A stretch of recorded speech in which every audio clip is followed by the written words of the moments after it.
Mi prometida me entregó una pila de papeles legales y dijo, «Firma la casa a mi nombre o se cancela la boda». Lo dijo 2 semanas antes de nuestra boda mientras estábamos sentados en mi sala, que había heredado de mi abuela hace 5 años. Los papeles ya estaban llenos con solo una línea de firma esperándome. «¿De qué estás hablando?», pregunté, mirando fijamente los documentos de transferencia de escritura. Rebeca puso su anillo de compromiso en la mesa de centro entre nosotros. «Es simple. Si realmente me amas, lo probarás poniendo la casa a mi nombre. De lo contrario, terminamos». Habíamos estado juntos 3 años y comprometidos 8 meses. La boda estaba completamente planeada con 200 invitados. «Rebeca, esta casa ha estado en mi familia durante 60 años. ¿Por qué la firmaría a tu nombre?». Se levantó y empezó a caminar. «Porque necesito seguridad. ¿Qué pasa si me dejas después de que tengamos hijos? No tendré nada. Ni siquiera teníamos hijos aún. Para eso están los acuerdos prenupciales y las leyes de divorcio», dije, pero sacudió la cabeza. «No es suficiente. Quiero la casa ahora, antes de la boda, como muestra de fe». Mi mejor amigo Jaime estaba ahí ayudándonos con los recuerdos de boda, y se le cayó la mandíbula. «Rebeca, eso es una locura. Esta casa vale 800.000 euros». Se volvió contra él inmediatamente. «Esto no te concierne, Jaime. Esto es entre mi futuro esposo y yo». Entonces dijo algo que me heló la sangre. «Además, ya le dije a mi familia que la casa sería mía». Me levanté entonces. «¿Le dijiste qué a tu familia?». Se encogió de hombros como si no fuera nada. «Mi papá necesita garantía para su préstamo comercial. Le dije que podía usar nuestra casa. Bueno, mi casa una vez que la firmes». Su padre había iniciado 4 negocios en 5 años y todos habían fracasado. «Tu papá quiere usar mi casa como garantía». No podía creer lo que estaba escuchando. «Nuestra casa», corrigió. «Una vez casados, todo es nuestro de todos modos. Solo lo estás haciendo oficial temprano». Jaime sacó su teléfono y empezó a enviar mensajes a alguien. Rebeca lo notó inmediatamente. «¿A quién le estás enviando mensajes? Esto es negocio privado de familia». Pero Jaime siguió escribiendo. «Mi primo es abogado inmobiliario. Viene en camino». La cara de Rebeca se puso roja. «No necesitamos abogados. Esto es sobre confianza. Si confiaras en mí, firmarías». Fue entonces cuando las cosas se pusieron raras. Sacó su teléfono e hizo una llamada. «Papi, se niega a firmar. Necesitas venir». En 10 minutos, su padre Héctor y sus 2 hermanos aparecieron. Entraron a mi casa sin tocar. «¿Así que tú eres el que está rompiendo el corazón de mi niña?», dijo Héctor, parándose muy cerca de mí. «No estoy rompiendo el corazón de nadie. Solo no estoy regalando mi casa», dije, retrocediendo. Su hermano Diego se rió. «¿Regalar? Estás obteniendo una esposa a cambio. Eso es más que justo». El otro hermano, Carlos, empezó a mirar alrededor de la habitación. «Este lugar podría valer más si derribáramos algunas paredes. El concepto abierto se vende mejor». Ya estaban planeando renovaciones. «Nadie va a derribar paredes. Esta es mi casa», dije. Pero Héctor se acercó más. «No por mucho tiempo. Rebeca, cariño, ¿le dijiste sobre la otra cosa?». Rebeca sonrió entonces, una sonrisa malvada que nunca había visto antes. «Oh, cierto, estoy embarazada». Sacó una prueba de embarazo de su bolso. 2 líneas. Positiva. «Entonces, a menos que quieras que tu hijo no tenga hogar, firmarás esos papeles». Fue entonces cuando mi vecina, señora Cho, tocó y entró. Se veía molesta. «Lamento interrumpir, pero pensé que deberías saber. Hay un camión de mudanzas afuera y hombres están cargando tus muebles». Todos corrimos a la ventana. Efectivamente, había mudadores llevándose mi sofá. «¿Qué demonios?». Corrí afuera con todos siguiéndome. Los mudadores tenían papeles. Rebecca Walsh nos contrató. Dijo que ahora es la dueña. Los había contratado antes de que yo firmara cualquier cosa. «Ella no es la dueña», grité, pero siguieron cargando. Luis llamó a la policía mientras Héctor trataba de suavizar las cosas. «Mira, hijo, solo firma los papeles y todo esto se va». Pero entonces, el teléfono de Rebeca sonó. Contestó, y su cara se puso blanca. «¿Qué quieres decir, que el préstamo fue negado?». Héctor le quitó el teléfono. «Se enteraron de la casa», dijo en voz alta. «Dijiste que era cosa hecha». Fue entonces cuando todo encajó. Habían estado planeando usar mi casa como garantía antes de que el préstamo fuera aprobado. Rebeca le había dicho a su padre que podía contar con ello, lo que significaba que había estado trabajando en este plan durante semanas, tal vez meses. El camión de mudanzas no era una idea desesperada de último minuto. Lo había programado por adelantado, apostando a que cedería bajo la presión de toda su familia apareciendo. Un carro llegó rápido, y Jaime señaló. Un tipo de unos 30 años saltó cargando una bolsa de cuero, e incluso desde el camino de entrada podía ver que venía con intenciones serias. Caminó directamente hacia los mudadores y empezó a tomar fotos con su teléfono. Luego se volteó para fotografiar la placa del camión, el nombre de la empresa en el costado, y cada mueble que habían cargado.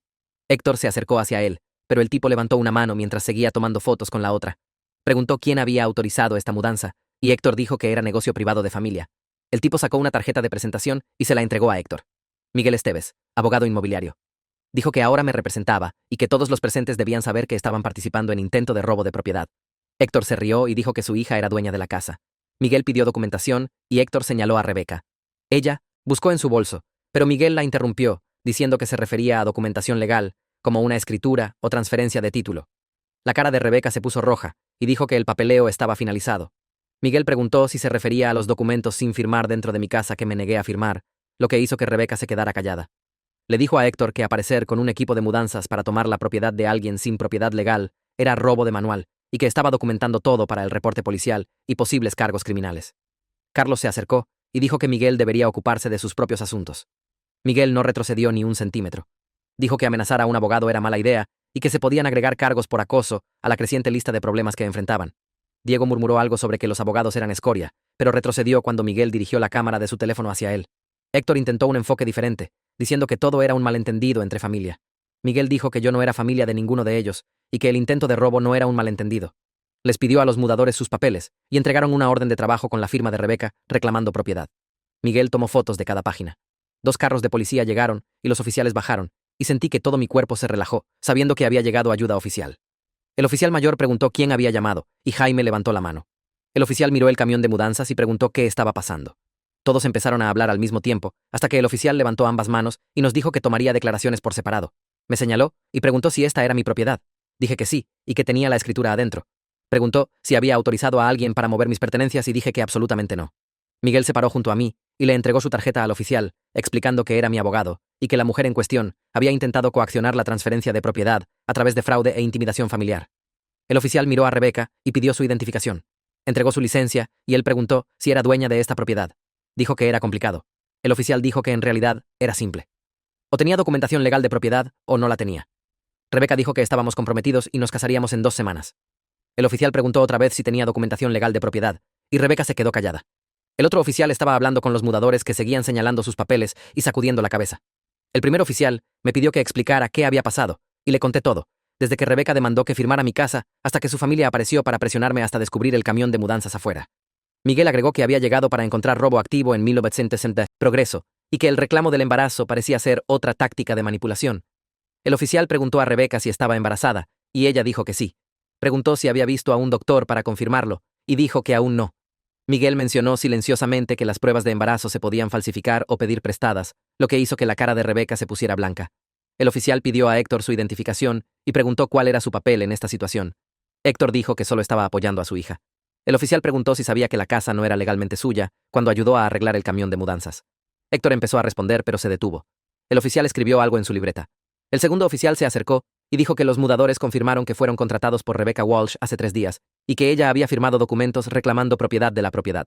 El primer oficial preguntó a Rebecca si le había dicho a la empresa de mudanzas que era dueña de mi casa, y ella dijo que iba a ser dueña. El oficial dijo que eso no era lo que había preguntado.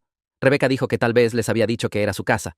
El oficial explicó que contratar mudadores bajo falsas pretensiones para tomar la propiedad de otra persona era fraude y robo. Rebecca empezó a llorar y dijo que yo le había prometido la casa. El oficial me miró y sacudí la cabeza. Miguel dijo que no había acuerdo por escrito y que las transferencias verbales de bienes raíces eran legalmente nulas. El oficial les dijo a los mudadores que habían sido contratados bajo circunstancias fraudulentas y necesitaban devolver todo a la casa inmediatamente. El jefe de mudadores se veía aliviado y dijo que habían sospechado que algo estaba mal cuando el papeleo parecía raro. Empezaron a descargar mi sofá y observé a la familia de Rebecca parada en la acera viéndose perdida. Héctor hizo una llamada telefónica hablando rápido y bajo. Diego pateaba el suelo. Carlos miraba su teléfono. Rebecca se sentó en la acera con la cabeza entre las manos. Los oficiales terminaron de tomar declaraciones y el primero me dijo que Miguel había planeado solicitar una orden temporal dentro de la hora. El oficial aprobó y dijo que era una decisión inteligente. Les dijo a Rebecca y su familia que necesitaban dejar mi propiedad inmediatamente y no regresar. Héctor trató de discutir, pero el oficial lo interrumpió, diciendo que todos podrían ser arrestados por invasión si no se iban ahora. Caminaron hacia sus carros lentamente, Héctor todavía en su teléfono, y los vi alejarse. Los mudadores terminaron de descargar todo y se disculparon por la confusión. Les dije que no era su culpa y les di propina por la molestia, lo que pareció sorprenderlos. Miguel se paró conmigo en el camino de entrada mientras el camión se alejaba. Dijo que necesitábamos movernos rápido en la orden de restricción y que tendría el papeleo de emergencia, presentado antes de que cerrara el juzgado. Pregunté cuánto tomaría y dijo 2 horas máximo. Preguntó si tenía algún lugar seguro para quedarme esta noche en caso de que Rebecca o su familia trataran de regresar. Dije que llamaría a mi hermana. Miguel apretó mi hombro y dijo que había hecho todo bien al no firmar esos papeles y al pedir ayuda inmediatamente. Se fue a presentar el papeleo y Jaime se quedó conmigo mientras llamé a Ana.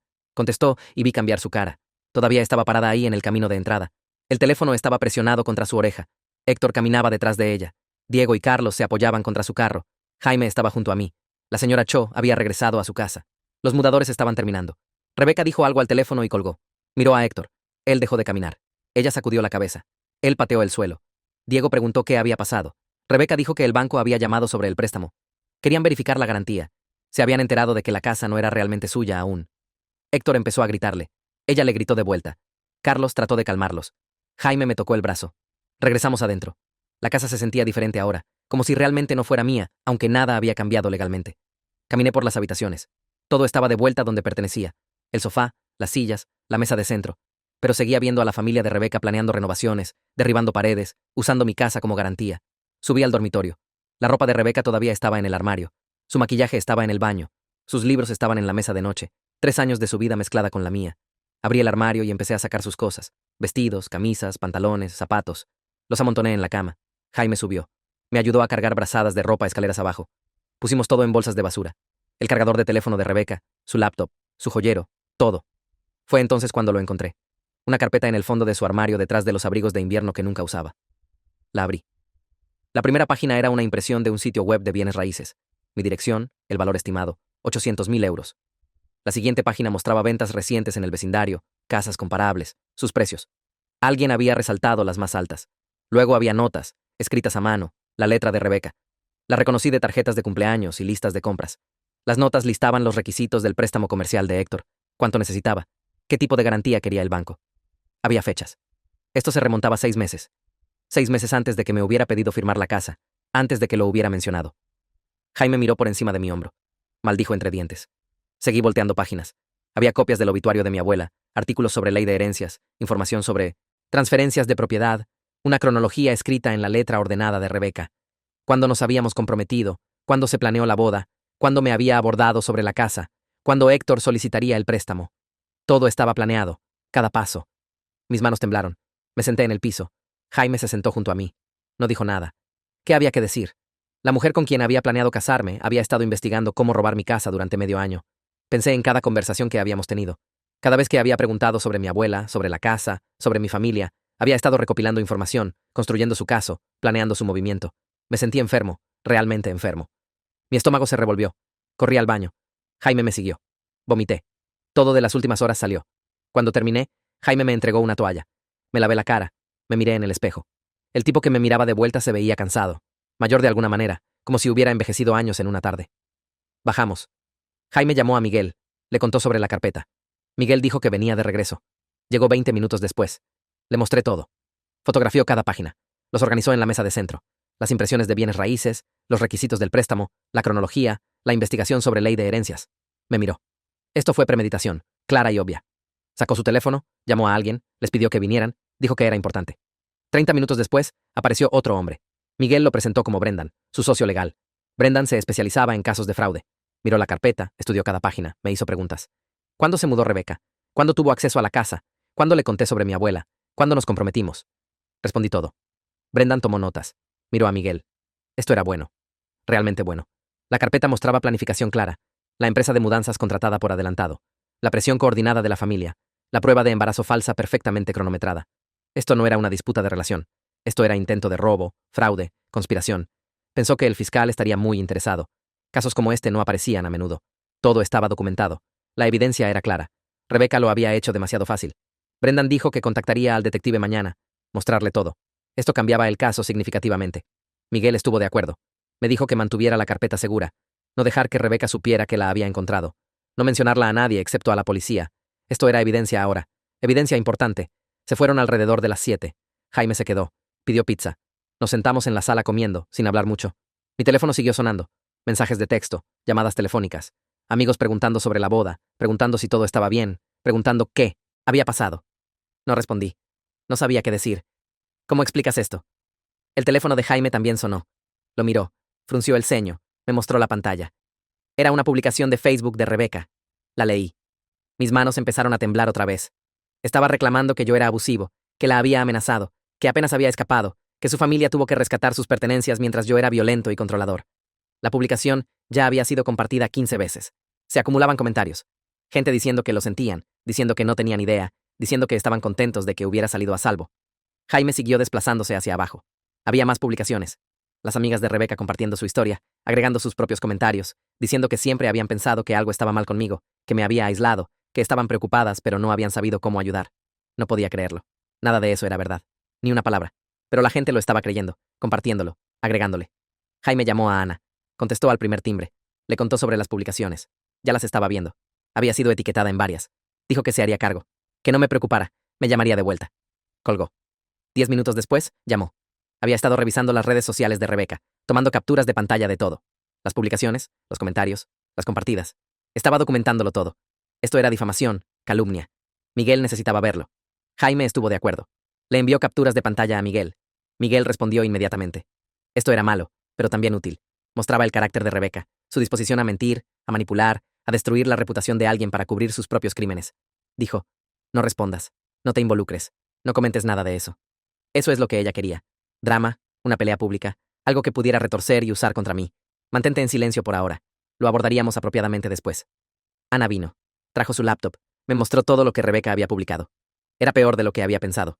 Estaba reclamando que la había forzado a firmar un acuerdo prenupcial que no le dejaba nada. Que la había amenazado con echarla si no aceptaba. Que había estado viviendo con miedo durante meses. Nada de eso era real. Nunca habíamos ni siquiera discutido un acuerdo prenupcial. Nunca la había amenazado con nada. Pero las mentiras se estaban extendiendo. La gente las estaba creyendo. Ana dijo que necesitábamos responder. No emocionalmente, no a la defensiva. Solo hechos. Hechos simples y claros. Jaime estuvo de acuerdo. Sacó una aplicación de notas en su teléfono. Empezó a escribir. Trabajamos juntos, creando una declaración. Corta, factual, sin drama, sin acusaciones, solo lo que pasó. Después de una hora, teníamos algo. Jaime lo leyó en voz alta.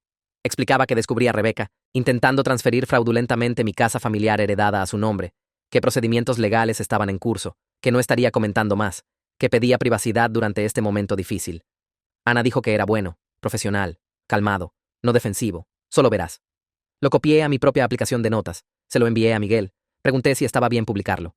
Me devolvió la llamada, lo leyó, hizo 2 pequeños cambios, quitando cualquier cosa que pudiera verse como acusatoria, manteniéndolo puramente factual. Lo aprobó, dijo. Públicalo ahora. Mientras más tiempo fuera la versión de Rebeca la única versión ahí afuera, más daño haría. Lo publiqué, respiré profundo, presioné compartir. En minutos, empezaron los comentarios.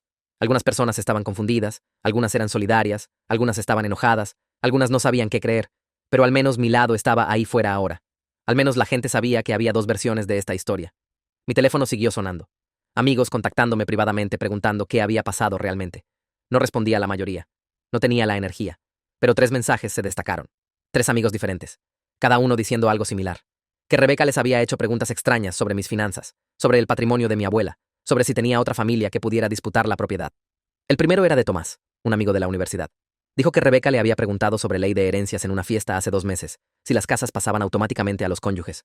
¿Qué pasaba si alguien moría sin testamento? Pensó que era raro, pero figuró que solo tenía curiosidad. El segundo era de María. Trabajaba en bienes raíces. Rebeca le había preguntado sobre valores de propiedades en mi vecindario, sobre cómo conseguir que tasaran una casa, sobre qué documentos necesitabas para transferir propiedad. María se había ofrecido a ayudar con búsqueda de casa para la boda, pero Rebeca había dicho que no, solo recopilando información. El tercero era de Esteban, mi antiguo compañero de cuarto. Rebeca le había preguntado si mi abuela había dejado algo más, además de la casa, si había dinero, inversiones, otra propiedad. Esteban dijo que le había dicho que no sabía, que parecía una pregunta privada, que se había sentido incómodo. Les mostré los mensajes a Jaime y Ana. Se miraron entre sí. Esto era un patrón. Rebeca no solo había investigado mi casa, había entrevistado a mis amigos, recopilado inteligencia, construido un panorama completo de mis activos. Ana dijo que necesitábamos reenviar estos a Miguel. Necesitaba ver qué tan calculado era esto, cuánto tiempo había estado planeándolo. Le envié capturas de pantalla de las 3 conversaciones. Respondió rápido. Esto era útil. Muy útil. Mostraba premeditación a través de meses, no solo la carpeta, sino investigación activa, cuestionando a múltiples personas, construyendo una comprensión integral de lo que poseía. La mañana siguiente, mi teléfono sonó.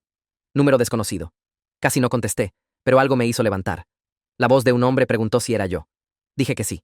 Dijo que su nombre era Arcángel Norton. Había visto mi publicación de Facebook. Necesitaba hablar conmigo. Había salido con Rebeca hace 2 años. Ella había intentado algo similar con él. Mi corazón empezó a acelerarse. Pregunté qué quería decir. Dijo que era dueño de un pequeño negocio, una cafetería. Rebeca había salido con él durante 6 meses. Presionó fuerte para que la agregara como copropietaria. Dijo que mostraría que confiaba en ella, que probaría su compromiso. Él se había negado. Ella desapareció en una semana. Solo dejó de devolver sus llamadas. Lo bloqueó en todo. Había pensado que había hecho algo mal, pero ahora viendo mi publicación, entendía. Ella había estado tras su negocio. Cuando no se lo daría, siguió adelante. Encontró un nuevo objetivo. Yo. Le pregunté si estaría dispuesto a hablar con el detective para dar una declaración. Dijo absolutamente. Había estado cargando culpa sobre esa relación durante 2 años, preguntándose qué había hecho mal. Ahora sabía que no era él, era ella. Esto es lo que ella hacía. Quería ayudar a asegurar que no se lo hiciera a nadie más. Le agradecí. Le di la información de contacto del detective. Le di el número de Miguel también. Dijo que los llamaría a ambos hoy. Sentía que esto me hubiera pasado. Se alegraba de que lo hubiera descubierto antes de la boda, antes de que fuera demasiado tarde. Colgamos. Me senté ahí mirando mi teléfono.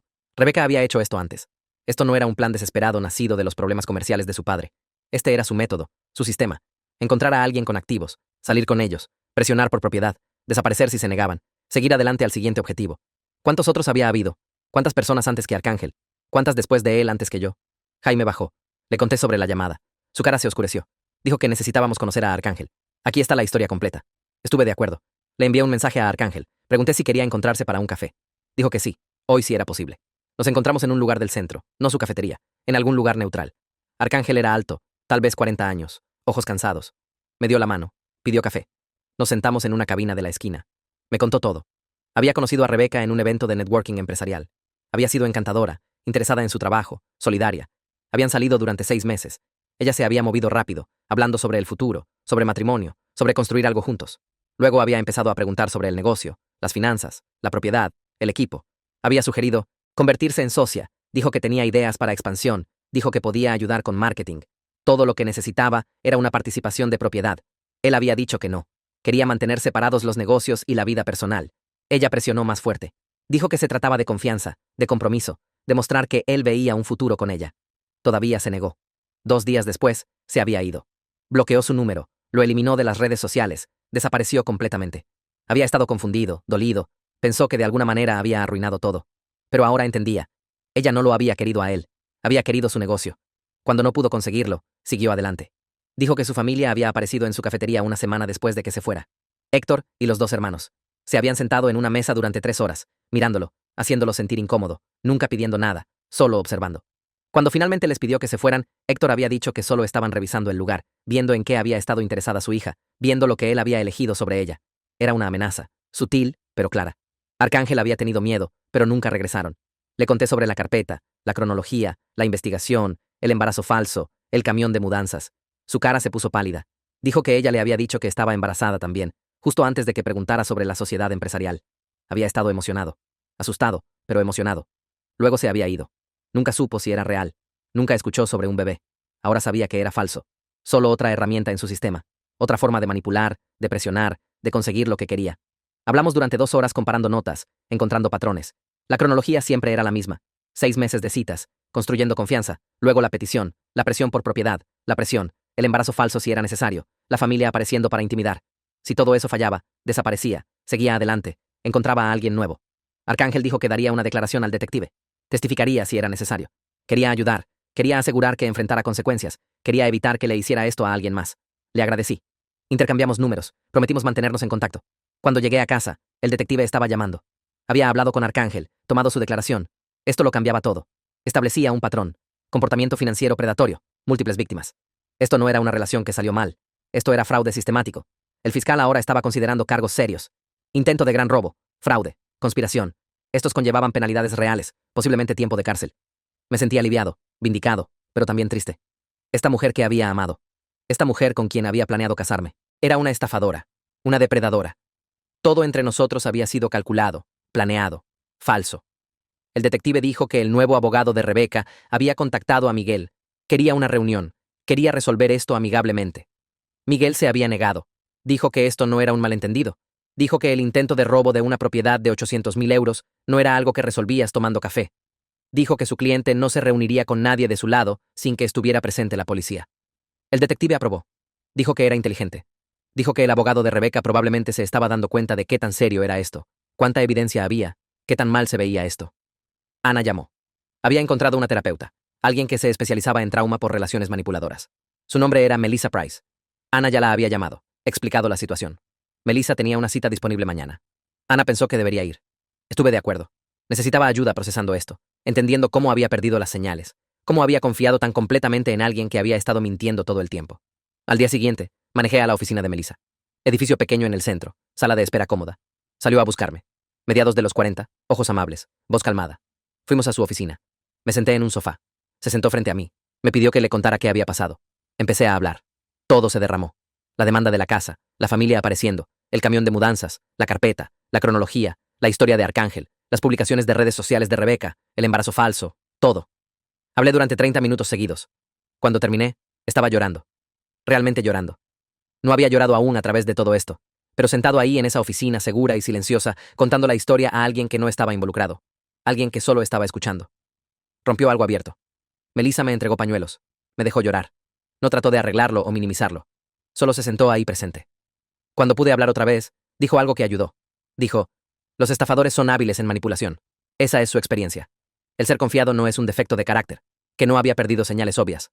Rebeca las había ocultado deliberadamente, que esto no era mi culpa, que había respondido apropiadamente una vez que supe la verdad, que me había protegido, que había buscado ayuda, que estaba haciendo todo bien. Dijo que sanar tomaría tiempo, que necesitaría procesar la traición, la pérdida, la violación de confianza, que podría luchar para confiar en la gente otra vez. Eso era normal, esperado. Pero con trabajo, podía reconstruir. Podía aprender a reconocer señales rojas sin volverme cínico. Podía confiar otra vez cuidadosamente, gradualmente con límites apropiados. Programamos otra cita para la próxima semana. Me fui sintiéndome más ligero de alguna manera. No arreglado, no bien, pero menos solo, menos roto, como que tal vez podía superar esto. Pasé la mañana siguiente llamando a proveedores de boda.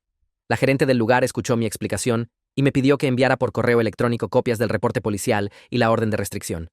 2 horas después, me devolvió la llamada diciendo que su política cubría situaciones de violencia doméstica y reembolsarían mi depósito completo. El proveedor de comida hizo lo mismo después de ver los documentos. Luego el fotógrafo, el florista, el DJ. Cada conversación me hizo sentir agradecido, pero también extrañamente emocional porque su amabilidad confirmaba qué tan serio era esto realmente. Estos extraños entendían el peligro en el que había estado mejor de lo que yo había hecho mientras estaba pasando. Ana apareció esa tarde con bolsas de basura y cajas.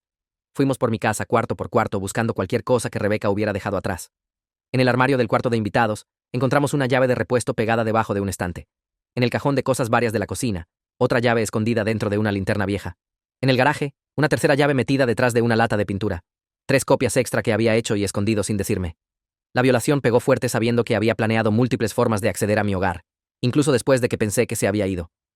Ana cambió todas las cerraduras otra vez, solo para estar seguros, pero todavía me sentía inseguro en mi propio espacio. La señora Cho tocó mi puerta 2 días después, viéndose preocupada.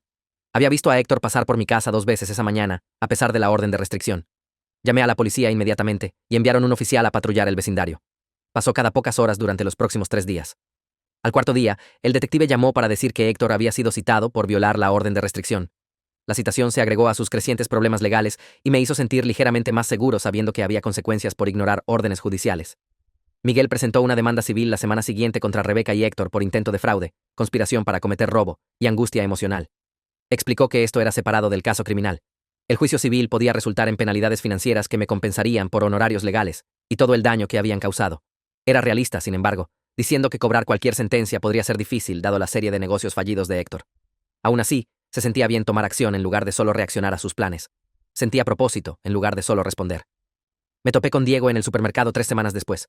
Se me acercó agresivamente en la sección de verduras, diciendo que estaba arruinando la vida de su hermana por nada y que debería estar avergonzado. Me mantuve calmado y le dije que estaba violando la orden de restricción que cubría a toda la familia. Luego saqué mi teléfono y llamé a la policía justo ahí mientras se quedó congelado, dándose cuenta de su error. Se apresuró a irse, dejando su carrito de compras en el medio del pasillo. Esperé hasta que llegó un oficial y di una declaración mientras otros compradores miraban. El detective llamó al día siguiente diciendo que la violación de Diego había sido capturada en las cámaras de seguridad de la tienda. Le estaban poniendo cargos, lo que podría finalmente convencer a la familia de tomar la situación legal en serio. También mencionó que Rebeca había sido poco cooperativa en las entrevistas. Mantenía que creía que la casa iba a ser suya y que yo estaba mintiendo sobre no habérsela prometido. Su versión de los eventos contradecía todo, incluyendo las declaraciones de su propia familia, lo que la hacía ver peor. Jaime y Ana organizaron una intervención ese fin de semana. Insistieron en que necesitaba hacer algo divertido, en lugar de obsesionarme con documentos legales cada noche. Fuimos a un juego de béisbol, y realmente me divertí por unas horas. Jaime contó chistes terribles sobre la vista del árbitro. Comimos hot dogs y nachos demasiado caros. Ana derramó refresco en su camisa y se rió de ello. Por esas pocas horas, me sentí casi normal, como si mi vida no estuviera consumida por investigaciones de fraude y órdenes de restricción. Miguel llamó el martes siguiente con una actualización. El banco de Héctor había presentado una queja con reguladores estatales sobre su solicitud de préstamo porque había enviado documentación de garantía fraudulenta. Esto creó problemas legales adicionales para Héctor, separados de lo que hizo Rebeca. La situación financiera de la familia aparentemente se estaba desmoronando rápidamente. Miguel dijo que los socios comerciales de Héctor se estaban distanciando de él ahora que su fraude era registro público. Todo los estaba alcanzando. Una carta escrita a mano llegó a mi buzón ese jueves. Era de la madre de Rebeca, quien solo había conocido 2 veces durante nuestra relación. Se disculpó por el comportamiento de su familia y dijo que no tenía idea de lo que estaban planeando. Explicó que estaba solicitando el divorcio de Héctor porque esta situación reveló problemas en su matrimonio que había estado ignorando durante años. Esperaba que pudiera encontrar paz y sanación. La carta me sorprendió porque parecía genuinamente arrepentida, a diferencia de su esposo e hijos que todavía actuaban como víctimas. La oficina del fiscal programó una reunión conmigo 2 semanas después para discutir el caso criminal. Brendan vino conmigo para asegurar que estuviera protegido. La fiscal era una mujer seria de unos 50 años, que no perdió tiempo en charla pequeña. Explicó que le estaban ofreciendo a Rebeca un acuerdo de culpabilidad, declararse culpable de intento de fraude y conspiración, aceptar libertad condicional y restitución, o ir a juicio donde buscarían penalidades máximas, incluyendo tiempo de cárcel. Presentó ambas opciones claramente y preguntó qué resultado quería. Le dije a la fiscal que quería lo que mantuviera a Rebeca de hacerle esto a alguien más. Asintió e hizo notas en su libreta legal. Explicó que el testimonio de Arcángel sobre el plan previo hacía todo más fuerte porque mostraba un patrón. Rebeca había hecho esto antes y probablemente lo haría otra vez si se salía con la suya. La fiscal pensó que Rebeca tomaría el acuerdo de culpabilidad en lugar de ir a juicio donde un jurado escucharía sobre ella tratando de robar mi casa. Dijo que a los jurados no les gustaba la gente que trataba de estafar para entrar a las casas de otras personas, especialmente casas familiares que habían sido pasadas a través de generaciones. Pregunté qué pasaría si Rebeca rechazaba la culpabilidad y quería un juicio en su lugar. La fiscal sonrió ligeramente y dijo que tenían video de las cámaras de seguridad del camión de mudanzas, mensajes de texto entre Rebeca y su padre sobre el plan de garantía, y el testimonio de Arcángel sobre su intento previo con él. Dijo que era uno de los casos de fraude más fuertes que había visto en años, porque Rebeca había dejado un rastro tan claro de evidencia. Me sentí aliviado escuchando eso, porque parte de mí se preocupaba de que de alguna manera pudiera hablar para salirse de las consecuencias como había hablado para entrar a mi vida. Brendan agregó que el caso criminal ayudaría con nuestra demanda civil, porque una declaración de culpabilidad significaba que Rebeca no podía negar lo que hizo cuando fuéramos tras daños financieros. La fiscal dijo que contactaría al abogado de Rebeca esa tarde con la oferta formal de culpabilidad, y sabríamos en unos días si Rebeca la aceptaría o apostaría en un juicio. Miguel me llamó 3 días después mientras estaba en el trabajo. El abogado de Rebeca había contactado a la oficina del fiscal esa mañana para aceptar el acuerdo de culpabilidad. Salí al estacionamiento para escuchar mejor los detalles. Los términos incluían 2 años de libertad condicional, donde tendría que reportarse regularmente con un oficial de libertad condicional y seguir reglas estrictas. Tenía que completar 500 horas de servicio comunitario, lo que Miguel dijo le tomaría meses terminar. También tenía que asistir a sesiones de consejería obligatorias para abordar lo que la hizo pensar que robar la casa de alguien era comportamiento aceptable. La parte de restitución significaba que me debía 15.000 euros por todos mis honorarios legales y tenía que pagarlos durante el curso de su libertad condicional. Miguel explicó que la cantidad de restitución podía subir si nuestro caso civil resultaba en daños adicionales. La mejor parte era que esto crearía un registro criminal permanente que aparecería cada vez que alguien hiciera una verificación de antecedentes en ella. Futuros empleadores lo verían. Futuras parejas románticas que buscaran su nombre lo encontrarían. Y cualquiera prestándole dinero o rentándole un apartamento sabría lo que había hecho. Le pregunté a Miguel si 15.000 euros era suficiente considerando que había tratado de robar una casa de 800.000 euros. Dijo que la restitución criminal solo cubría mis costos legales directos de defenderme, pero nuestra demanda civil iría tras daños adicionales por angustia emocional y el costo de cancelar la boda. Me recordó que conseguir cualquier dinero de Rebeca podría ser difícil dados los problemas financieros de su familia, pero tener el juicio en registro importaba más que realmente cobrar cada euro. La audiencia de culpabilidad pasó 2 semanas después en el juzgado del condado. Brendan vino conmigo porque Miguel estaba manejando otro caso esa mañana. Nos sentamos en la sala del tribunal esperando que llamaran el caso de Rebeca mientras el juez trabajaba otros asuntos. Vi gente declararse culpable de cargos de conducir ebrio y robo en tiendas y posesión de drogas. Luego el secretario llamó el caso de Rebeca y entró con su abogado. Se veía diferente de alguna manera, más pequeña y menos confiada de lo que recordaba. Llevaba un vestido azul conservador y mantuvo los ojos abajo, negándose a mirarme aunque estaba sentado solo unas filas detrás de la mesa del fiscal. El juez preguntó a su abogado si entendía los términos del acuerdo de culpabilidad. Su abogado confirmó que sí y que estaba entrando su declaración voluntariamente. Luego el juez preguntó directamente a Rebeca si entendía a qué se estaba declarando culpable. Tuvo que declarar en voz alta que había intentado reclamar fraudulentamente propiedad de mi casa y había conspirado con su familia para presionarme a firmar la escritura. Su voz salió como apenas más que un susurro cuando dijo que sí. El juez la hizo repetirlo más fuerte para que el reportero de la corte pudiera escuchar apropiadamente. Escucharla admitir lo que había hecho en un procedimiento legal oficial se sintió surreal después de semanas de su familia reclamando que yo estaba mintiendo o reaccionando exageradamente. El juez preguntó si entendía la seriedad de intentar robar la casa de alguien a través de fraude y engaño. Rebeca susurró que sí otra vez, en una voz que apenas reconocí. No era la voz confiada y demandante que me había dicho que firmara mi casa o la relación terminaba. El juez aceptó su declaración de culpabilidad e impuso los términos de sentencia con los que ya habíamos acordado. Luego le advirtió que cualquier violación de su libertad condicional resultaría en tiempo de cárcel. Rebecca asintió y firmó el papeleo que su abogado le entregó. Toda la audiencia tomó menos de 15 minutos, pero sentí como si finalmente pudiera respirar apropiadamente por primera vez en semanas. Ana vino ese fin de semana con muestras de pintura y revistas de decoración. Dijo que era hora de hacer que mi casa se sintiera mía otra vez, en lugar del lugar donde mi relación se desmoronó. Empezamos con la sala donde Rebecca había elegido colores beige neutros que reclamó atraerían a compradores si alguna vez vendíamos. Escogí un color azul profundo que siempre me había gustado, pero Rebecca había vetado como demasiado atrevido. Ana me ayudó a mover muebles lejos de las paredes, y pasamos la tarde del sábado pintando. La señora Cho trajo sándwiches para el almuerzo, y se quedó para ayudar con la segunda capa. El trabajo físico se sintió bien, cubriendo las elecciones de Rebecca con algo que realmente quería. Reemplazamos el arte genérico que había colgado con fotos de mi familia y lugares que había visitado antes de conocerla. Ana encontró almohadas decorativas en colores que combinaban con la nueva pintura, y reacomodamos los muebles de una manera que se sentía más cómoda para mí. Para el domingo en la noche, el cuarto se veía completamente diferente. Se sintió simbólico de alguna manera, reclamando mi espacio y haciéndolo completamente mío otra vez, sin su influencia por donde mirara. Me di cuenta mientras trabajábamos que había transigido en muchas decisiones pequeñas durante nuestra relación sin ni siquiera notar que lo estaba haciendo.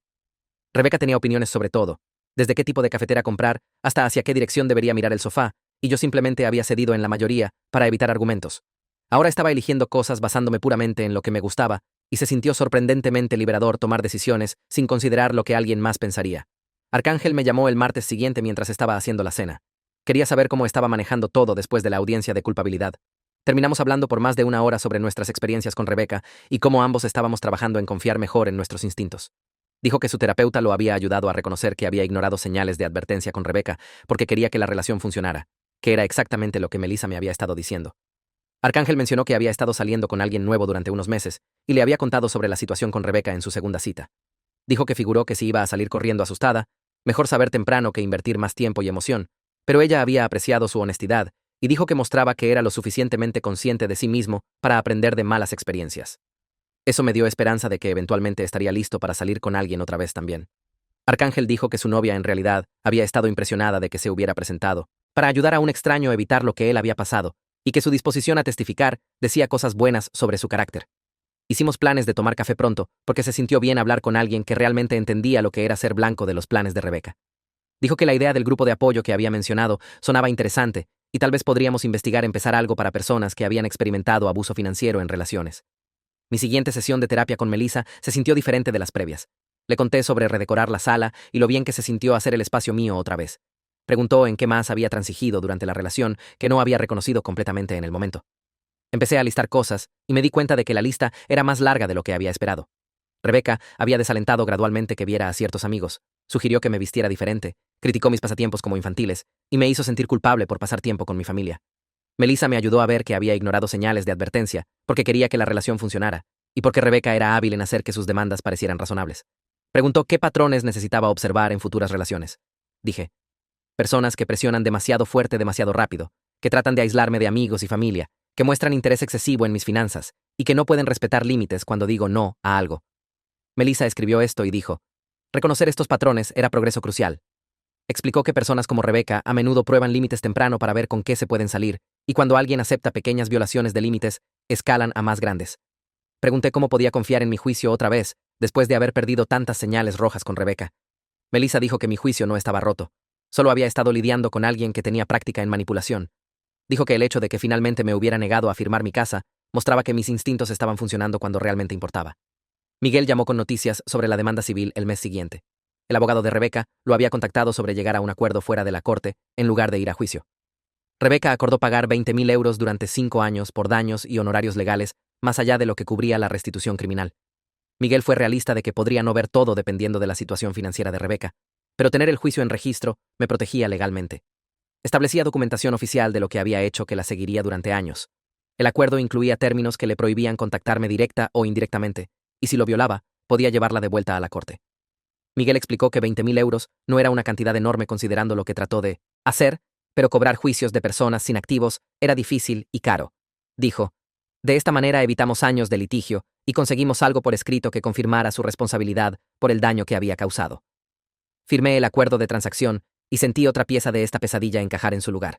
Entre la convicción criminal y el juicio civil, ahora había un registro permanente del intento de fraude de Rebeca que cualquiera podía encontrar.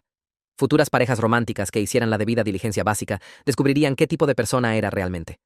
Empecé a contactar a amigos de quienes me había alejado durante mi relación con Rebeca. Jaime ayudó organizando una cena grupal en nuestro restaurante favorito con personas que no había visto mucho durante el año pasado. Varios de ellos mencionaron que habían sentido que Rebeca me desalentaba de pasar tiempo con ellos. Un amigo dijo que Rebeca le había dicho que estaba demasiado ocupado con la planeación de la boda para salir, aunque nunca había dicho eso. Otro dijo que Rebeca había hecho comentarios sutiles que lo hacían sentir no bienvenido cuando había pasado por mi casa. Me sentía avergonzado de no haber visto lo que estaba pasando en el momento, pero todos fueron comprensivos y solo estaban contentos de tenerme de vuelta en sus vidas más regularmente. Hicimos planes para hacer noches de juegos como solíamos hacer antes de que Rebeca me convenciera de que eran inmaduras. Un amigo admitió que había tratado de advertirme que Rebeca parecía controladora, pero me había puesto a la defensiva, y él había retrocedido en lugar de dañar nuestra amistad. Me disculpé por no escuchar y le agradecí por intentar. Dijo, los verdaderos amigos se quedan incluso cuando cometes errores. Y se alegraba de que hubiera descubierto las cosas antes de que fuera demasiado tarde. La señora Cho tocó mi puerta un sábado en la mañana, con una invitación a la fiesta de cumpleaños de su nieto el siguiente fin de semana. Dijo que quería que conociera a más vecinos, ya que me había estado aislando demasiado últimamente. Fui a la fiesta sintiéndome ligeramente incómodo porque nunca había hablado con la mayoría de estas personas más allá de saludos educados, pero me recibieron calurosamente. Varios compartieron sus propias historias de dificultades de relación y nuevos comienzos. Una pareja había pasado por un divorcio después de que la adicción al juego del esposo destruyó sus finanzas. Una mujer de mi edad había escapado de una relación abusiva y se había mudado al vecindario para empezar de nuevo. Un hombre mayor había perdido a su esposa por cáncer y estaba aprendiendo a vivir solo después de 40 años de matrimonio. Todos habían experimentado algo difícil y salido del otro lado, lo que me hizo sentir menos solo y más conectado a mi comunidad de lo que me había sentido en años. El nieto de la señora Cho cumplía 6 años, y la fiesta tenía esa energía caótica de niños pequeños emocionados con pastel corriendo por el patio trasero. Viendo la simple alegría de niños jugando, me hizo darme cuenta de lo complicado que había dejado que se volviera mi vida con Rebeca. A veces, las mejores cosas eran directas y honestas, no planes manipuladores envueltos en declaraciones de amor. 3 meses después del incidente inicial, llegó un cheque a mi buzón del sistema judicial. Era el primer pago de restitución de Rebeca, solo 250 euros, pero verlo llegar se sintió validante. Era confirmación oficial de que lo que había hecho estaba mal, y que se le estaba haciendo responsable, aunque las consecuencias se sintieran menores que el crimen. Deposité el cheque y luego llamé a Ana para contarle. Dijo que deberíamos celebrar cada pequeña victoria en lugar de enfocarnos en cuánto todavía estaba sin resolver. Salimos a cenar a un buen restaurante y brindamos por seguir adelante con mi vida. Ana dijo que estaba orgullosa de cómo había manejado todo, desde negarme a firmar mi casa en el primer momento hasta seguir adelante con acción legal en lugar de solo dejarlo pasar. Admitió que había estado preocupada de que pudiera ceder a la presión de la familia de Rebeca o sentirme culpable sobre buscar cargos, pero me había mantenido fuerte y me había protegido, lo que tomó valor que no había estado segura de que tuviera. Sus palabras significaron más de lo que probablemente se dio cuenta, porque había habido momentos cuando había cuestionado si estaba reaccionando exageradamente o siendo demasiado duro. Tener a mi hermana confirmar que había hecho lo correcto ayudó a callar esas dudas. Ana empacó su colchón inflable y ropa extra en una soleada mañana de sábado, como 4 meses después de que todo empezó. Dobló todo ordenadamente y lo cargó en su carro, mientras yo nos hacía café en la cocina. Nos paramos junto a su cajuela y me dio un abrazo largo antes de subirse. Había estado quedándose conmigo de vez en cuando desde el incidente inicial, durmiendo en mi cuarto de invitados cada vez que parecía que necesitaba compañía o cuando las cosas legales se volvían abrumadoras. Ahora estaba mejorando, durmiendo la mayoría de las noches sin despertarme ansioso, yendo al trabajo sin que mi mente divagara a escenarios del peor caso cada hora.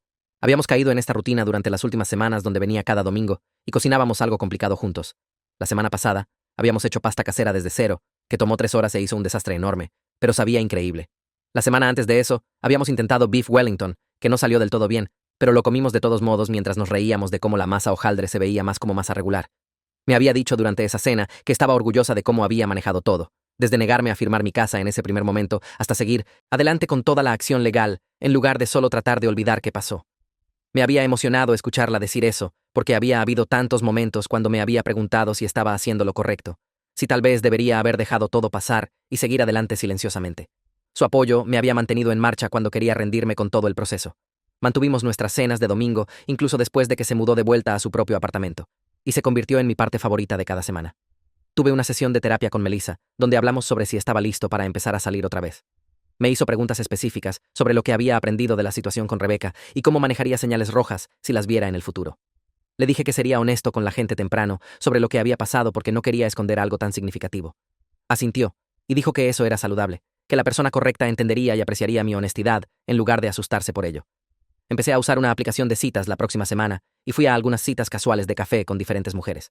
La mayoría entendieron cuando expliqué lo que Rebeca había hecho, aunque una mujer claramente no estaba interesada en lidiar con alguien que había pasado por drama legal, y eso estaba bien.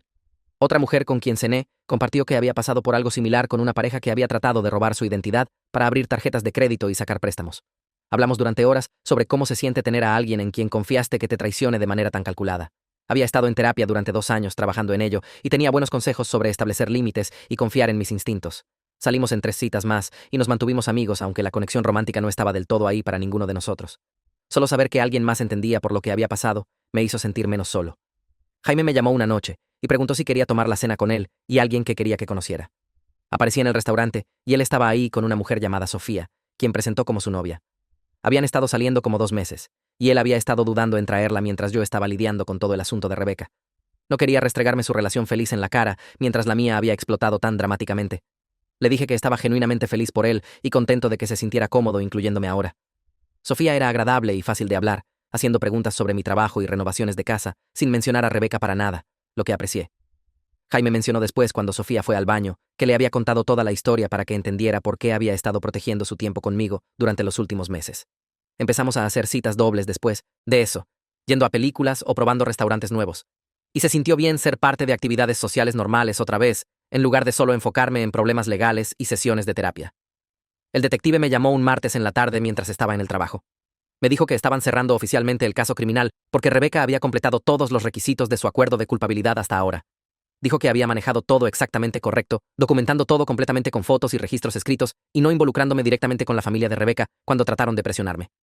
El departamento de policía, en realidad, iba a usar mi caso como ejemplo de entrenamiento para otros oficiales sobre cómo manejar situaciones de fraude doméstico.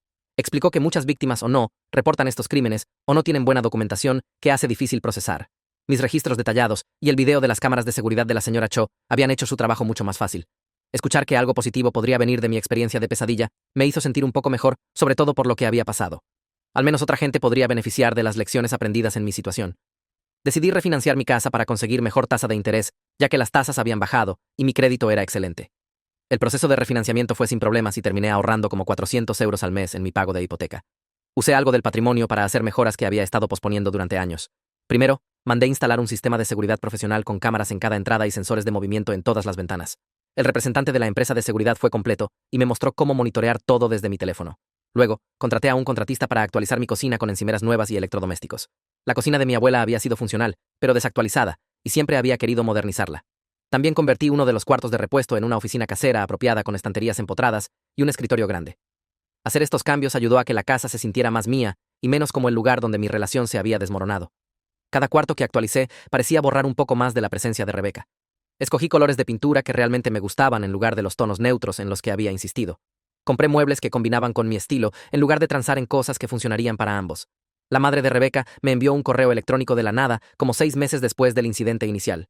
Escribió que su divorcio de Héctor era final y se estaba mudando a otro estado para vivir cerca de su hermana. Me agradeció por no incluirla en ninguna de las acciones legales, ya que no había sabido lo que su familia estaba planeando. Dijo que esperaba que encontrara la felicidad con alguien que me mereciera, lo que fue inesperadamente amable. Leí el correo electrónico varias veces tratando de descifrar si había alguna agenda oculta, pero parecía genuinamente disculpándose. No respondí porque no sabía qué decir, pero leer sus palabras me ayudó a dejar ir algo de la ira que había estado cargando hacia toda su familia. Ella era víctima de los planes de Héctor también, a su manera.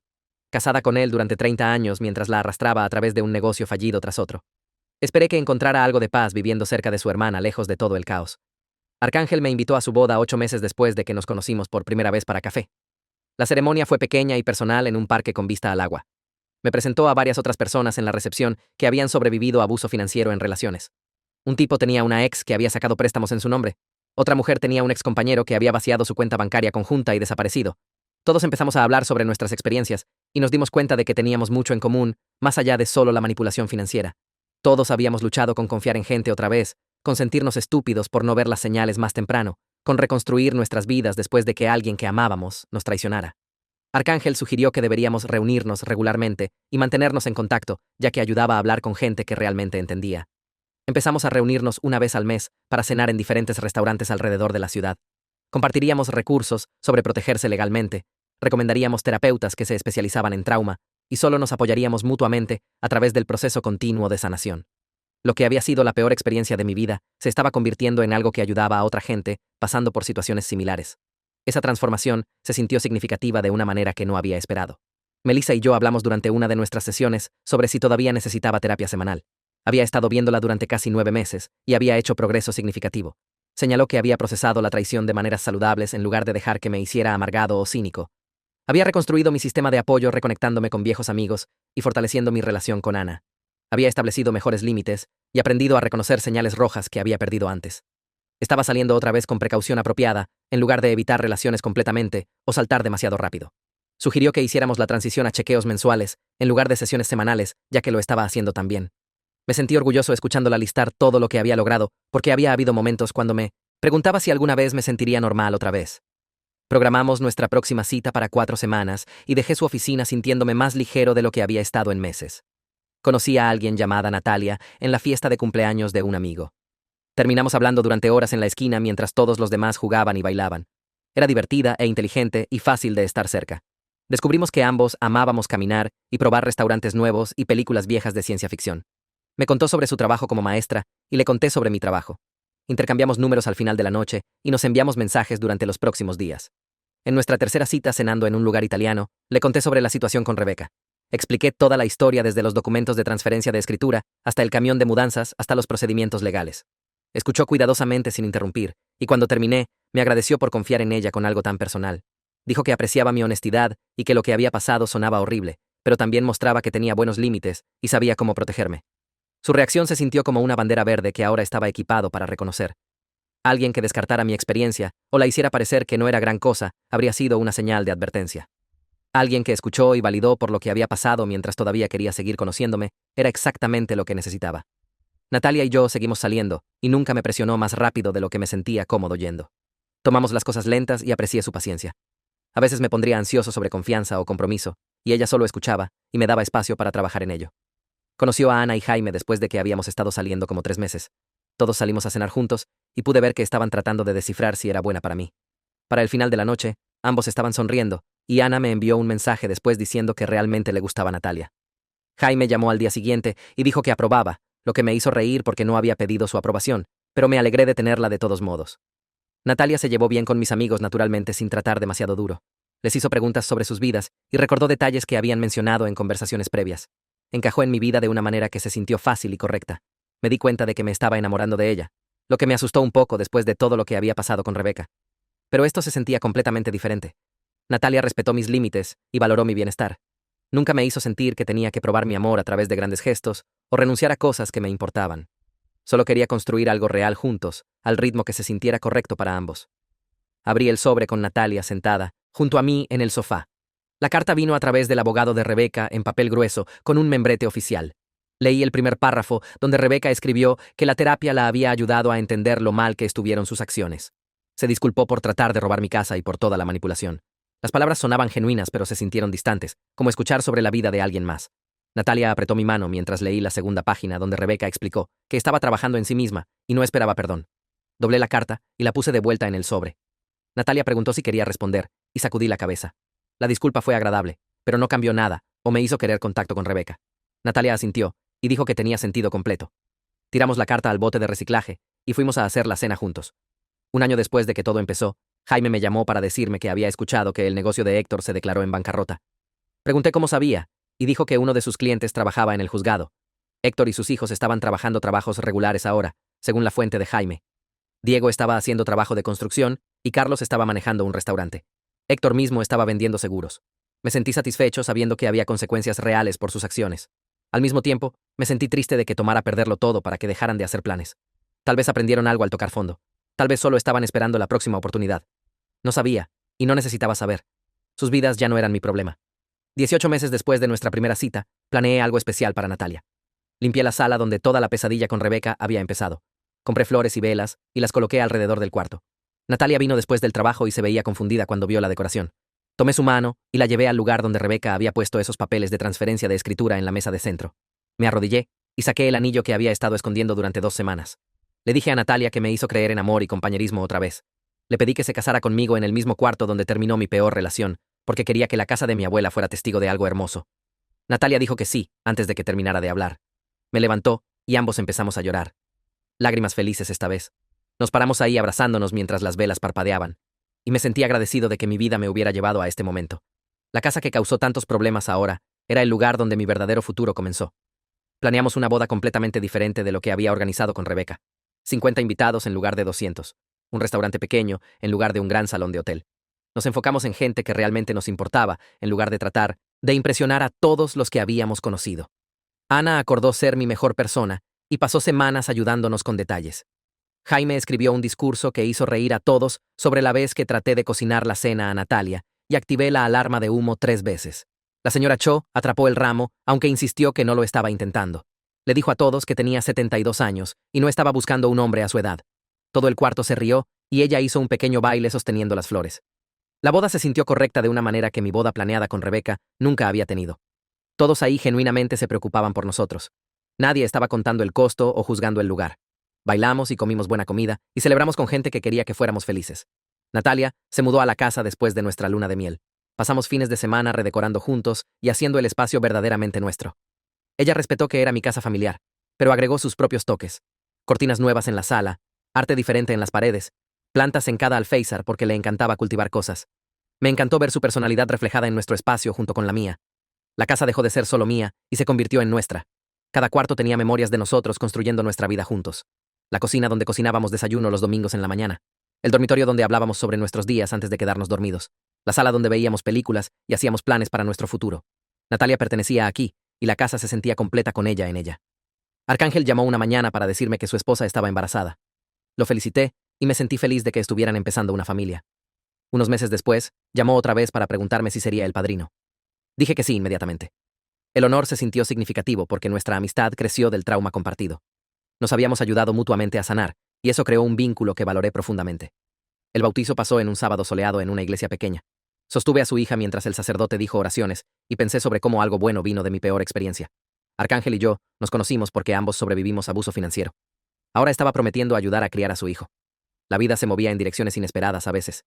2 años después de que todo pasó, me detuve en una cafetería a tomar una bebida antes del trabajo. Carlos estaba parado en la fila adelante de mí. Se volteó y me vio y su cara se puso roja. Pensé que podría irse, pero en su lugar se acercó después de conseguir su café. Se disculpó torpemente por su papel en el plan de su familia. Dijo que estaba en terapia trabajando en entender por qué había seguido los planes de su padre. Aprecié su responsabilidad, aunque mantuve la conversación breve. Le dije que esperaba que la terapia lo ayudara. Asintió y dijo que estaba tratando de ser mejor persona. No ofrecí perdón porque no se lo había ganado completamente aún. Tal vez algún día me sentiría diferente, pero no hoy. Nos despedimos y lo vi irse. Se veía más pequeño de lo que recordaba, menos amenazante. Solo un tipo tratando de descifrar su vida como todos los demás. Natalia y yo hablamos sobre empezar nuestra propia familia una noche mientras lavábamos platos. Preguntó si estaba listo, y me di cuenta de que sí lo estaba. El miedo que dominó mis decisiones después de Rebeca se había ido. Podía imaginar un futuro sin constantemente preocuparme sobre traición. Secamos los platos y nos movimos al sofá para seguir hablando. Discutimos qué valores queríamos enseñar a nuestros hijos. Defenderte cuando la gente trata de aprovecharse. Elegir gente confiable y reconocer señales rojas temprano. Recuperarse de contratiempos con gracia y fuerza. Construir una vida basada en honestidad y respeto. Nuestros hijos crecerían viendo una sociedad saludable entre padres que genuinamente se amaron. Eso se sintió importante después de todo por lo que había pasado. El grupo de apoyo que Arcángel y yo empezamos creció más grande de lo que esperamos. 20 miembros regulares ahora venían a nuestras reuniones mensuales. Ayudamos a varias personas a navegar situaciones de abuso financiero. Los conectamos con abogados que entendían estos casos. Les dimos espacio para procesar su trauma sin juicio. Convertir mi peor experiencia en algo que ayudó a otros se sintió redentor. Le dio propósito al dolor que podría haber solo me hubiera hecho amargado. La gente nos agradeció por crear el grupo y dijo que los salvó de cometer errores terribles. Algunos estaban lidiando con compañeros como Rebeca. Otros tenían miembros de familia tratando de robarles. Compartimos recursos y estrategias y nos apoyamos mutuamente. El grupo se convirtió en algo que esperaba cada mes. Ana vino a cenar un domingo y me dijo que estaba orgullosa de en quién me había convertido a través de esta experiencia. No a pesar de ella, sino por ella. Pregunté qué quería decir, y explicó. Era más cuidadoso ahora, pero no cínico, más con límites, pero no cerrado. Más consciente de señales rojas mientras todavía creía en amor y sociedad con la persona correcta. Había tomado algo horrible y lo usé para crecer, en lugar de dejar que me destruyera. Sus palabras me emocionaron porque tenía razón. Podría haberme vuelto amargado y suspicaz de todos. En su lugar, aprendí a protegerme mientras me mantuve abierto a buena gente como Natalia. Construí una vida de la que estaba orgulloso con una compañera que me respetaba. La experiencia con Rebeca me enseñó lo que no aceptaría más. Ese conocimiento hizo todo lo demás posible. Nuestro primer aniversario cayó en sábado a finales de primavera. Natalia sugirió que visitáramos la tumba de mi abuela, y acordé inmediatamente. Manejamos 2 horas al cementerio, donde 3 generaciones de mi familia estaban enterradas. La mañana estaba clara y cálida, con pájaros cantando en los árboles alrededor de nosotros. Traje flores, y Natalia cargó una manta que extendimos en el pasto cerca de la lápida. Le conté historias sobre mi abuela mientras nos sentamos ahí juntos. Cómo me enseñó a cocinar su receta famosa de lasaña cuando tenía 12 años. Cómo nunca perdió uno de mis juegos de béisbol, aunque su artritis hiciera caminar doloroso. Cómo me dejó la casa porque dijo que yo era el único que entendía lo que significaba el legado familiar. Natalia escuchó silenciosamente y sostuvo mi mano mientras hablé. Luego dijo algo que me abrió de la mejor manera. Me dijo que deseaba poder agradecer a mi abuela por darme esa casa porque sin ella nunca nos habríamos conocido. El regalo que se convirtió en el centro de tanto dolor también me llevó a la mujer que amaba. Lloré sentado ahí en esa manta. Lágrimas felices que se sintieron como sanación. Nos quedamos otra hora solo estando silenciosos juntos antes de manejar a casa. 3 semanas después, llegó un sobre en el correo con un cheque adentro. El pago final de restitución de Rebeca. 250 euros que completaron su obligación financiera ordenada por la corte 3 años después de que todo pasó. Miré ese cheque durante mucho tiempo antes de depositarlo en el banco. Luego llevé a Natalia a cenar al buen lugar italiano del centro. Pedimos vino y pasta y tiramisú de postre. Cuando nuestras copas estaban llenas, levanté la mía y sugerí que brindáramos al cierre. Natalia sonrió y dijo que deberíamos brindar por seguir adelante en su lugar, por construir nuestra vida juntos y honrar las lecciones que nos hicieron más fuertes. Chocamos copas y sentí algo cambiar dentro de mí. La ira que había estado cargando finalmente aflojó su agarre. Rebeca siempre sería parte de mi historia, pero ya no era mi presente o mi futuro. Eso le pertenecía a Natalia y la vida que estábamos creando juntos. La señora Cho me detuvo una tarde mientras estaba revisando el correo. Se veía diferente de alguna manera, y me di cuenta de que parecía cansada. Me dijo que se estaba mudando a una comunidad de jubilados al otro lado de la ciudad. Su hija pensó que era tiempo, y honestamente, estaba lista para menos mantenimiento y más actividades con gente de su edad. Luego preguntó si vigilaría su casa hasta que se vendiera, asegurar que el pasto se cortara y que el correo no se acumulara. Le dije que por supuesto ayudaría como necesitara. Me tocó el brazo entonces y dijo algo que nunca olvidaré. Me dijo que siempre supo que era buena persona y que Rebeca nunca me mereció. Su validación significó todo porque había sido testigo de toda la pesadilla desarrollarse. Vio el camión de mudanzas y la familia de Rebeca tratando de robar mi hogar. Llamó la situación lo que era desde el principio, cuando yo todavía estaba demasiado en shock para procesarla. Le agradecí por ser tan buena vecina y amiga. Nos abrazamos en la acera y me dio palmaditas en la mejilla como mi abuela solía hacer. 2 meses después, en un martes aleatorio en la noche, Natalia y yo estábamos sentados en nuestra sala, el mismo cuarto donde Rebeca había demandado que firmara mi casa, donde su padre y hermanos habían entrado sin tocar, donde todo se desmoronó antes de que pudiera mejorar. Natalia se volteó hacia mí con una expresión extraña y me dijo que tenía algo que decir. Mi corazón saltó porque su tono era serio. Luego sonrió y dijo que estaba embarazada. La alegría me pegó tan fuerte que no pude hablar por un momento. La acerqué y sentí lágrimas en mi cara otra vez. Esta vez eran lágrimas de gratitud mezcladas con felicidad abrumadora. Pensé sobre cómo había protegido mis límites cuando Rebeca trató de manipularme. Cómo había confiado en mis instintos aunque significara perder mi futuro planeado. Cómo había construido una vida con alguien que verdaderamente me amaba y respetaba. La casa que mi abuela me dejó finalmente estaba llena con la felicidad y familia que habría querido para mí. Todo por lo que había esperado cuando firmó esos papeles hace 5 años. Natalia y yo nos sentamos juntos en esa sala, abrazándonos y hablando sobre nuestro futuro, sobre el niño que criaríamos en esta casa, sobre los valores que enseñaríamos y el amor que compartiríamos. El cuarto que una vez tuvo tanta fealdad, ahora tenía nuestra mayor alegría. Besé a Natalia y me sentí completo de una manera que nunca había tenido con Rebeca. Esto era real. Esto era correcto. Esta era la vida que estaba destinado a vivir.